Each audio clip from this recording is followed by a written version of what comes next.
En un mundo antiguo, envuelto en polvo, existe un enigma grabado en páginas sagradas. Una historia sobre el nacimiento de gigantes.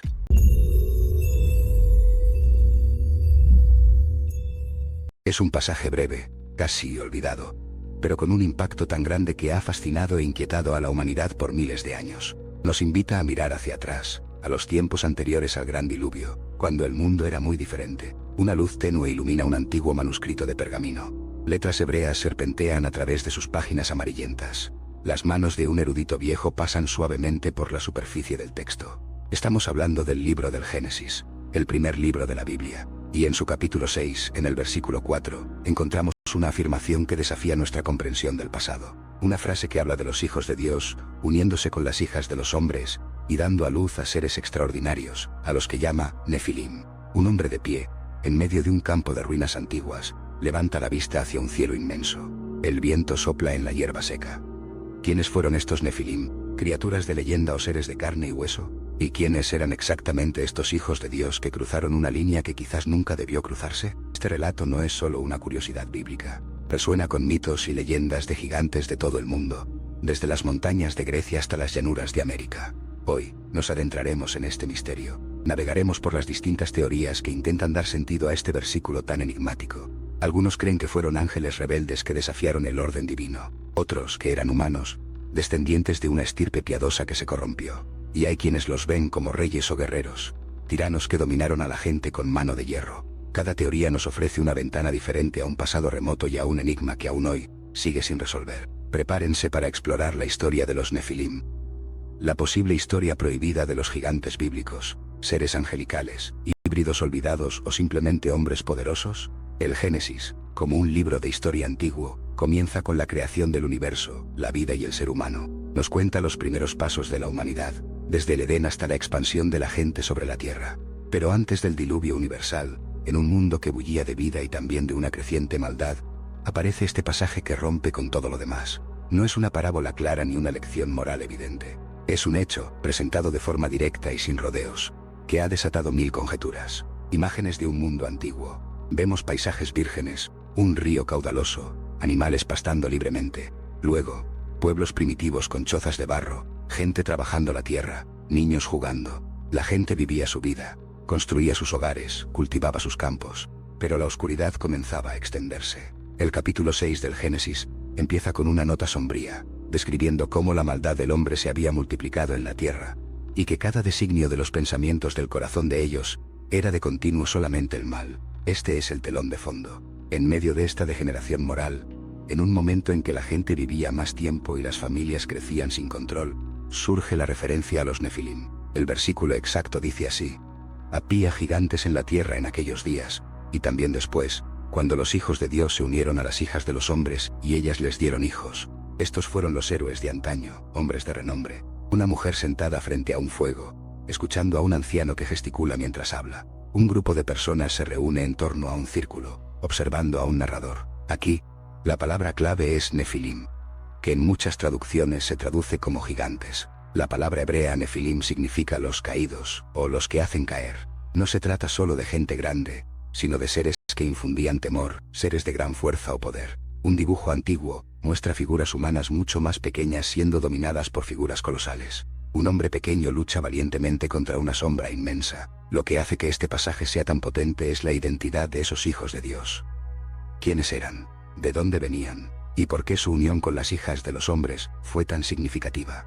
Incluso para justificar la ira divina que luego se manifestaría en el diluvio, la Biblia no lo explica en detalle, dejando un enorme vacío que ha sido llenado por siglos de especulación. Un libro abierto, con una lupa sobre el texto. Un teólogo se sienta en un escritorio lleno de libros, con la mano en la barbilla, pensativo. Esta ambigüedad ha dado lugar a tres interpretaciones principales, cada una con sus propios argumentos, y cada una con sus propias implicaciones. Vamos a examinar cada una de ellas, intentando comprender cómo diferentes pensadores, a lo largo de la historia, han intentado desentrañar este nudo en la narrativa más antigua de la humanidad. La primera y quizás la más impactante de las teorías sobre los hijos de Dios, es la que sostiene que eran seres celestiales, ángeles. Para muchos, esta es la interpretación que mejor encaja con la idea de que estos seres eran tan diferentes y poderosos como para engendrar gigantes, los Nefilim. Un artista dibuja a un ángel con alas majestuosas y una expresión de nobleza. Luego, El dibujo cambia, mostrando al ángel con una expresión más sombría, casi desafiante. Esta visión propone que antes del diluvio, un grupo de ángeles, a menudo llamados vigilantes o ángeles caídos, abandonaron sus puestos celestiales, observaron a las mujeres humanas, se sintieron atraídos por su belleza y decidieron descender a la tierra para unirse a ellas. Vemos un cielo estrellado, y poco a poco, sombras que descienden desde las nubes hacia un bosque oscuro. Luego, en el bosque, figuras etéreas toman forma humana. Se dice que estos ángeles no solo se unieron a las mujeres, sino que también les enseñaron conocimientos prohibidos a la humanidad: la fabricación de armas, la metalurgia, la hechicería, la astrología y el uso de hierbas. Este conocimiento, en lugar de beneficiar, corrompió aún más a la humanidad, ya sumida en la maldad. Un grupo de hombres, con martillos y yunques, forja espadas y escudos. Otro grupo de mujeres, frente a un fuego, prepara pociones en cuencos. Una persona mira un mapa estelar. Los hijos de estas uniones, según esta teoría, fueron los Nefilim. No eran solo hombres fuertes, sino verdaderos híbridos, criaturas gigantescas, de una fuerza sobrehumana y a menudo violentas. Eran los héroes de antaño, hombres de renombre no porque fueran virtuosos, sino por su poder y su tiranía. Un hombre gigante, musculoso, con una lanza en la mano, domina a un grupo de personas. Escenas de lucha y destrucción, con figuras colosales causando estragos en pueblos pequeños. Para apoyar esta interpretación, muchos se basan en textos antiguos que no forman parte de la Biblia hebrea o cristiana tradicional, pero que eran muy conocidos en la antigüedad. El más famoso de ellos es el libro de Enoc. Enoc es una figura bíblica que se dice que caminó con Dios y fue llevado al cielo sin morir. El libro de Enoc, aunque no se encuentra en la mayoría de las Biblias, es un libro apócrifo de gran importancia histórica y religiosa, especialmente para las comunidades judías de la época de Jesús. Un escriba antiguo, sentado en un escritorio de madera, escribe con una pluma sobre un pergamino. Se muestran fragmentos de texto en un idioma antiguo. En este libro se detalla la historia de los vigilantes Grigori, un grupo de 200 ángeles que descienden al monte Hermón y hacen un juramento para tomar esposas humanas. Sus líderes son nombrados como Semijaza y Azazel. Este texto describe cómo estos ángeles enseñaron a los hombres a construir armas y a las mujeres a usar cosméticos, provocando una degeneración moral y la violencia en la tierra. Una montaña rocosa y árida, con nubes densas en la cima. Dos figuras etéreas con rostros sombríos observan desde lo alto. Un grupo de mujeres se mira en espejos de metal, maquillándose, mientras un hombre las observa con una expresión de codicia. El libro de Enoc también narra la creación de los Nefilim como resultado de estas uniones. Los describe como gigantes de 3000 codos de altura, que devoraban todo lo que los humanos producían. Cuando la comida escaseó, se volvieron contra los humanos y empezaron a devorarlos a ellos mismos. Un gigante, con una expresión de hambre en el rostro, agarra a una oveja y la come. Luego su mirada se posa en un grupo de humanos que huyen. La sangre y el clamor de los Nefilim y sus padres angelicales, según Enoc, subieron hasta el cielo, provocando la ira de Dios. Esta degeneración masiva es lo que, según esta teoría, llevó directamente a la decisión divina de purificar la tierra mediante el diluvio universal. Un diluvio, con torrentes de agua cayendo desde el cielo, arrasando con árboles y casas, gente que grita y huye desesperadamente. Esta interpretación de los ángeles caídos es muy potente y explicativa.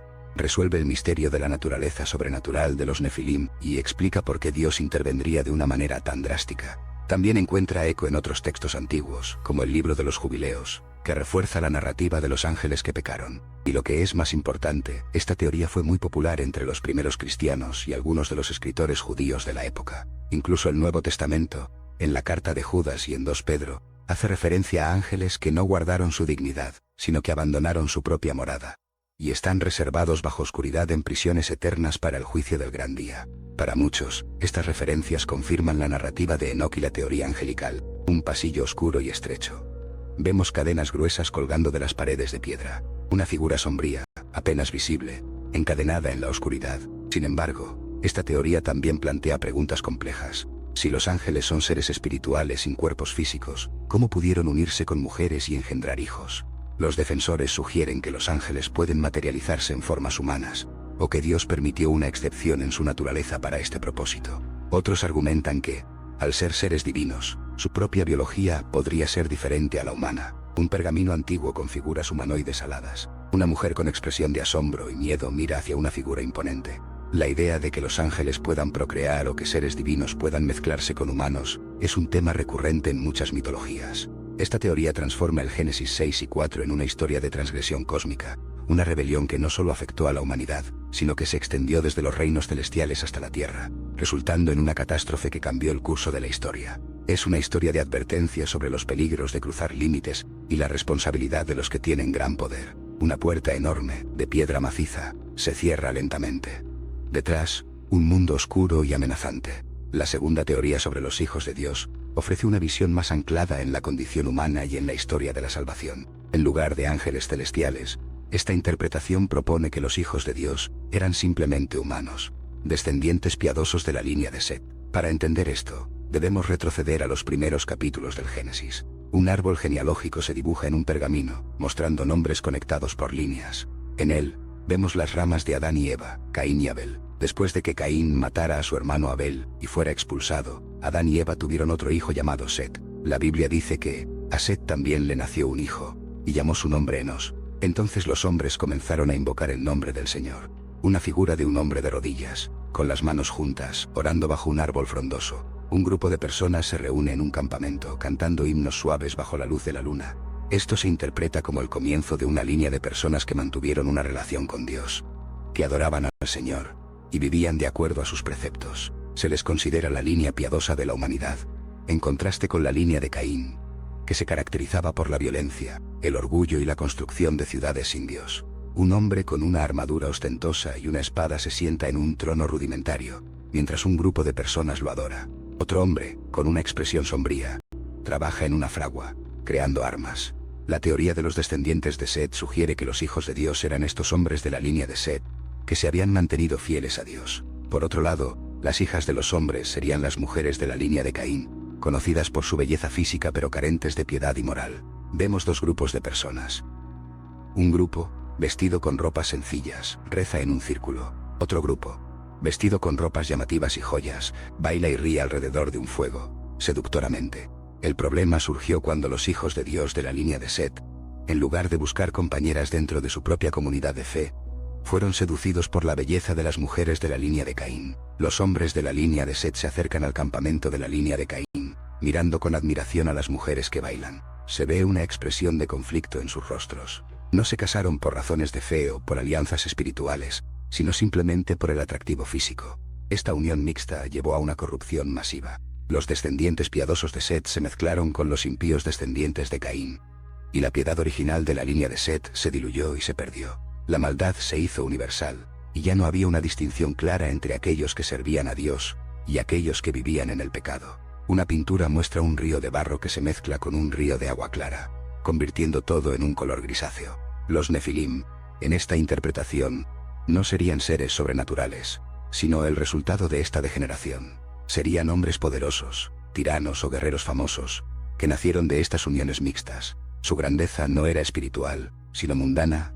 Eran héroes de antaño, hombres de renombre por su fuerza, su liderazgo o su capacidad para la guerra, pero sin moralidad ni rectitud.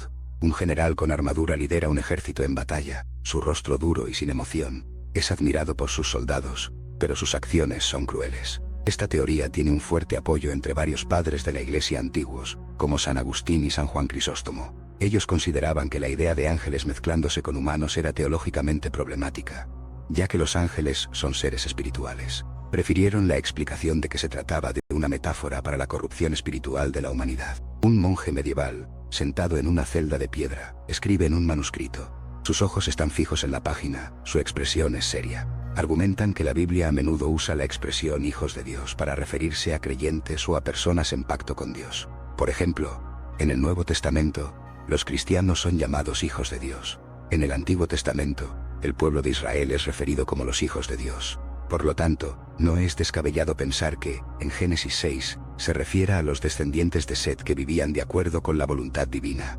Una multitud de personas, vestidas con túnicas blancas, levanta las manos al cielo en adoración. La principal ventaja de esta teoría es que mantiene una explicación más coherente con la narrativa general del Génesis y con la naturaleza moral de la caída de la humanidad. No necesita introducir elementos sobrenaturales o angelicales complejos. Explica el diluvio como una respuesta a la corrupción humana generalizada, no solo a la acción de unos pocos ángeles. Una figura humana, con una expresión de tristeza, se da cuenta de sus errores y sus malas acciones, mientras una gran inundación se acerca. Sin embargo, esta teoría también enfrenta desafíos. ¿Por qué el texto se refiere a gigantes o nefilim de una manera tan específica si solo se trataba de hombres poderosos? La palabra hebrea nefilim tiene una connotación de seres extraordinarios. Algunos estudiosos argumentan que si la distinción era solo entre líneas de Caín y Set, ¿por qué la Biblia no lo expresa de forma más clara? Además, algunas referencias bíblicas posteriores, como Números 13 y 33, mencionan a nefilim como seres físicamente imponentes, lo que complica una interpretación puramente humana. Un hombre alto y musculoso, con una barba larga, sostiene un garrote grande, parado junto a un grupo de hombres de estatura normal. La teoría de la estirpe de Set transforma el pasaje de Génesis 6 y 4 en una lección sobre la importancia de la fe y la pureza espiritual. Es una advertencia sobre los peligros de las uniones desiguales, no solo en matrimonio, sino en cualquier área de la vida donde se comprometen los principios por conveniencia o atracción superficial. Nos muestra cómo la mezcla de lo sagrado con lo profano puede llevar a la corrupción total de una sociedad, empujándola hacia un juicio divino. Un sendero bifurcado en un bosque, un camino es luminoso y claro, el otro está cubierto de sombras y espinas. Una persona en la encrucijada con una expresión de indecisión. La tercera teoría nos lleva a una perspectiva más sociopolítica y cultural del antiguo Cercano Oriente. Esta interpretación propone que los hijos de Dios eran reyes, gobernantes o tiranos poderosos que ejercían un dominio brutal sobre la población. Aquí, la frase hijos de Dios no se refiere ni a ángeles ni a la línea de Set en un sentido espiritual, sino a hombres que se autoproclamaban o eran considerados de linaje divino. Una majestuosa ciudad antigua, con templos imponentes y pirámides, un rey sentado en un trono de oro, con una corona pesada en la cabeza, rodeado de guardias. Esta era una práctica común en muchas civilizaciones antiguas. Los faraones egipcios, los reyes mesopotámicos y otros monarcas se presentaban a sí mismos como dioses, descendientes de dioses, o con una conexión especial con el reino divino. Esto les otorgaba legitimidad y autoridad absoluta sobre sus súbditos. Un fresco egipcio que muestra a un faraón con atributos divinos. Un relieve asirio que muestra a un rey cazando leones, con un aura de poder sobrenatural. Según esta teoría, estos reyes o señores, imbuidos de un sentido de su propia divinidad y poder, tomaban para sí a cuantas mujeres quisieran, sin importar su origen o su voluntad. Las hijas de los hombres serían las mujeres comunes, las plebeyas, que no tenían más remedio que someterse a los deseos de estos gobernantes. Un grupo de mujeres, con expresiones de temor, es llevado a un palacio. El rey las observa desde un balcón. Esto no era uniones por amor o por pacto, sino actos de poder y opresión. Los hijos de Dios se convertían así en tiranos, y sus uniones con las hijas de los hombres simbolizaban la explotación y la injusticia de un sistema donde los poderosos hacían lo que querían. Los nefilim, en esta lectura, serían los hijos de estos gobernantes, no necesariamente gigantes en el sentido literal de la palabra, sino gigantes en su poder, influencia y capacidad para oprimir. Eran los héroes de antaño, hombres de renombre no por su virtud, sino por su linaje real, su fuerza militar o su capacidad para dominar a otros. Podrían haber sido grandes guerreros, fundadores de dinastías o figuras legendarias que, a pesar de su poder, eran una fuente de maldad y corrupción para la sociedad. Un niño pequeño, vestido con ropas ricas, observa a un sirviente que se arrodilla ante él. Un joven, con armadura, lidera un pelotón de soldados, con una expresión de arrogancia. Esta interpretación se alinea con la idea de que la maldad en la tierra antes del diluvio no era solo espiritual, sino también social y política. La opresión de los poderosos, la injusticia y la violencia eran rampantes. La proliferación de estos hijos de Dios tiránicos y sus descendientes, los nefilim, contribuiría a la depravación que justificaría el juicio divino. Un pueblo oprimido, con rostros tristes y cansados, trabajando bajo el sol, soldados con látigos que supervisan el trabajo. Un líder religioso se pone de pie en una plaza pública denunciando la injusticia. Esta teoría encuentra cierto apoyo en el contexto del antiguo Cercano Oriente, donde las narrativas de reyes con poder sobrehumano y linaje divino eran comunes. También ofrece una explicación racional a por qué estos hijos de Dios no serían ni ángeles ni simplemente descendientes de Set, sino una clase social o política específica.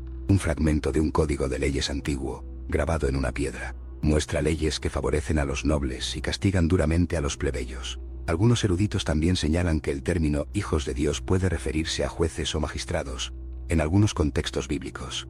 Así, la corrupción de los jueces y gobernantes que tomaban mujeres a la fuerza encajaría en esta interpretación. La fortaleza de esta teoría es que no requiere interpretaciones sobrenaturales o metafísicas complejas. Se basa en una comprensión realista de las estructuras de poder de la antigüedad y la tendencia humana a la opresión. Se convierte en una crítica social contundente a la tiranía y la concentración de poder. Sin embargo, esta teoría también tiene sus desafíos. La palabra nefilim aún sugiere algo más que simples hombres poderosos. ¿Por qué usar una palabra tan evocadora si solo se refiere a reyes o guerreros? Además, la conexión con los hijos de Dios, en el libro de Job, donde se refieren claramente a seres celestiales, complica esta interpretación puramente humana. Y la Biblia no suele utilizar hijos de Dios, de forma directa para referirse a reyes o tiranos sin alguna otra especificación. Un grupo de estudiosos, sentados alrededor de una mesa, discutiendo con mapas y libros. Un mapa antiguo de Oriente Medio, con rutas comerciales y ciudades marcadas. La teoría de los reyes y tiranos nos ofrece una perspectiva que enfatiza la responsabilidad humana en la corrupción del mundo. El diluvio no sería solo una respuesta a la maldad espiritual o angélica, sino también a la injusticia social y la opresión política. Es una historia sobre el abuso de poder y las consecuencias devastadoras que esto tiene para toda la humanidad. Un gran monumento, construido por miles de esclavos, se derrumba lentamente, con el tiempo y el abandono. Hasta ahora, hemos explorado el misterioso pasaje de Génesis 6 y 4 y las tres teorías principales que intentan descifrar la identidad de los hijos de Dios y los Nefilim. Hemos visto las explicaciones sobre ángeles caídos, descendientes de Set y reyes tiránicos. Pero el enigma de los gigantes no se limita solo a la Biblia hebrea. Una silueta de una figura gigante se proyecta sobre una cueva oscura, donde se ven pinturas rupestres. A lo largo de la historia, y en culturas de todo el mundo, encontramos relatos fascinantes sobre seres gigantescos. Estas historias son tan diversas como los pueblos que las cuentan, pero comparten temas comunes que resuenan extrañamente con el relato de los Nefilim. En la antigua Grecia, la mitología está repleta de gigantes. Tenemos a los titanes, poderosos seres primordiales, hijos de Urano y Gea, que gobernaron el mundo antes que los dioses olímpicos. Cronos, uno de ellos, devoraba a sus propios hijos. Luego están los cíclopes, gigantes de un solo ojo, como Polifemo, que se enfrentó a Odiseo. Y los gigantes, nacidos de la sangre de Urano, que se rebelaron contra Zeus y los demás dioses en la gigantomaquia. Esculturas griegas antiguas de titanes musculosos, con expresiones de dolor o rabia. Un guerrero griego, con escudo y espada, lucha contra una criatura de un ojo. Vemos un mural donde los dioses luchan contra figuras colosales. Estos gigantes griegos a menudo eran violentos, caóticos y representaban una fuerza indomable de la naturaleza o una amenaza para el orden establecido. Eran seres de gran fuerza, y, a menudo, de naturaleza semidivina o de un origen sobrenatural. En la mitología nórdica, el panteón de dioses, como Odín y Thor, a menudo se enfrenta a los Jotun, los gigantes. Estos Jotun son seres antiguos, a veces elementales, que habitan en los reinos fríos y salvajes de Jotunheim. Aunque a veces se aliaban con los dioses, a menudo eran sus adversarios, personificando el caos y las fuerzas destructivas que amenazaban el cosmos. La serpiente Jörmungandr y el lobo Fenrir, hijos del dios Loki y una giganta, son ejemplos de estas criaturas colosales. Un grabado nórdico que muestra a Thor, con su martillo, enfrentándose a una figura gigante. Un paisaje cubierto de nieve, con montañas escarpadas y bosques de pinos, donde se asoman sombras enormes. En Mesopotamia, la tierra de las civilizaciones más antiguas, encontramos el épico de Gilgamesh. Gilgamesh era un rey, pero también un héroe semidivino, de fuerza sobrehumana, a menudo descrito como 2/3 dios y 1/3 hombre. Sus hazañas y su búsqueda de la inmortalidad resuenan con la idea de héroes de antaño, hombres de renombre que se mencionan en Génesis 6. Un relieve babilónico que muestra a un hombre musculoso, con una barba larga, luchando contra un león. Un rey con un turbante, observando un mapa antiguo. Incluso en las culturas indígenas americanas existen mitos sobre gigantes. Los navajo tienen historias de los Yeyitzo, gigantes devoradores de hombres que fueron derrotados por héroes gemelos. En el folclore de los Sioux y otras tribus de las llanuras se habla de seres gigantescos que habitaron la tierra en tiempos remotos. Una pintura rupestre de Norteamérica que muestra figuras humanas luchando contra figuras mucho más grandes. Una fogata, alrededor de la cual un anciano nativo americano narra una historia a un grupo de niños. La recurrencia de estas historias de gigantes, en culturas tan distantes geográficamente y sin contacto aparente, plantea una pregunta fundamental. ¿Es pura coincidencia, una manifestación universal de la imaginación humana, o existe una base común para estos relatos? ¿Podría haber una memoria ancestral compartida de una época en que seres de proporciones inusuales realmente existieron? Un arqueólogo, arrodillado en una excavación, desentierra un fémur de tamaño inusual, mucho más grande que el humano. Un mapa mundial, con puntos marcados en diferentes continentes, que representan la ubicación de mitos de gigantes. Para muchos, la presencia de Nefilim en Génesis 6 y 4, en conjunto con estos mitos globales, sugiere algo más profundo que la mera fantasía. Algunos creen que estos relatos son ecos distorsionados de un evento real, una época olvidada en la que la humanidad coexistió con seres extraordinarios, ya fueran híbridos, ángeles materializados o simplemente hombres de un tamaño y fuerza excepcionales. Independientemente de la verdad detrás de ellos, estos mitos de gigantes nos hablan de una fascinación humana por lo colosal, lo sobrehumano, y las fuerzas que van más allá de nuestra comprensión. Nos recuerdan que el mundo antiguo, y quizás incluso el nuestro, alberga misterios que desafían nuestra lógica, y nos invitan a expandir nuestra visión de lo que es posible. Un cielo oscuro y estrellado, con una luna llena que ilumina un paisaje misterioso. Hemos viajado a través de un pasaje antiguo, un enigma de pocas palabras pero de inmensas implicaciones.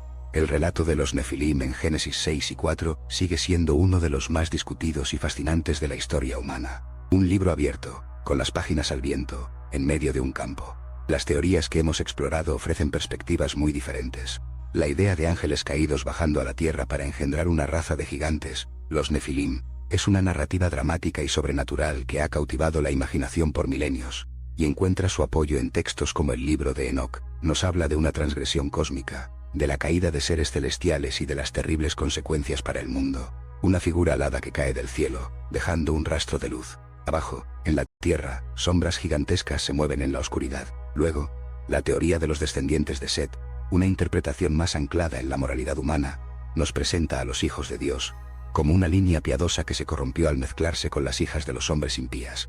Esta visión nos enseña sobre la importancia de la pureza espiritual y los peligros de la asimilación moral, llevando a la degeneración de la humanidad y al juicio del diluvio. Dos caminos que se separan, uno claro y otro oscuro. Una persona en el camino oscuro se da la vuelta para mirar el camino claro, pero continúa su descenso. Finalmente, la teoría de los reyes y tiranos, una lectura sociopolítica, nos sugiere que los hijos de Dios eran gobernantes poderosos y opresores que abusaron de su autoridad, tomando a las mujeres a la fuerza y engendrando una casta de gigantes en poder y tiranía. Esta interpretación pone de relieve la injusticia social y la responsabilidad de los líderes. Un rey con una corona enorme, sentado en un trono, con una expresión de arrogancia. Debajo de él, figuras pequeñas de personas oprimidas.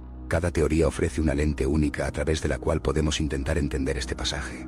Cada una tiene sus fortalezas y sus puntos débiles, sus defensores y sus detractores. Y quizás, lo más intrigante de todo, es que ninguna ha logrado una aceptación universal, dejando el misterio intacto. Un hombre con una mochila y un mapa, parado en medio de un cruce de caminos en un paisaje desértico. El viento sopla alrededor de él. Los mitos de gigantes de otras culturas, desde los titanes griegos hasta los Jotun nórdicos, añaden otra capa de complejidad. Sugieren que la idea de seres colosales no es exclusiva de un solo pueblo, sino un tema recurrente en la memoria colectiva de la humanidad. ¿Podría haber una verdad subyacente que dio origen a todos estos relatos? Un mural antiguo que muestra figuras humanas luchando contra gigantes en diferentes estilos culturales. Un grupo de personas, con expresiones de asombro, miran al cielo. El relato de los Nefilim, por su misma ambigüedad, nos obliga a reflexionar sobre lo desconocido. Nos invita a cuestionar nuestras propias suposiciones sobre la historia antigua, la naturaleza de la realidad y los límites entre lo humano y lo divino. Nos recuerda que incluso en los textos más sagrados, existen enigmas que desafían nuestra comprensión y nos empujan a buscar más allá de lo obvio. El sol se pone sobre un paisaje antiguo, con siluetas de ruinas contra el cielo anaranjado. Las sombras se alargan. El misterio de los Nefilim no es solo una curiosidad histórica o teológica, es un espejo que refleja nuestras propias preguntas sobre el origen del mal, el abuso de poder, la mezcla de lo sagrado y lo profano, y la presencia de lo extraordinario en un mundo que a menudo creemos comprender. Mientras cerramos este capítulo, el interrogante permanece abierto. ¿Quiénes fueron realmente los hijos de Dios y los Nefilim? ¿Seres angelicales, híbridos olvidados o simplemente hombres poderosos? Quizás la respuesta no sea una sola, sino una combinación de verdades que aún esperamos descubrir. La historia, en sus páginas más antiguas y en sus leyendas más oscuras, siempre tiene más que contarnos. Y los gigantes, cualquiera que haya sido su verdadera naturaleza, siguen de pie, en la imaginación humana, recordándonos que el mundo, antes del diluvio y ahora, es un lugar de asombro y misterio. Un cielo nocturno lleno de estrellas, con una nebulosa brillante en la distancia. El universo es vasto y lleno de secretos.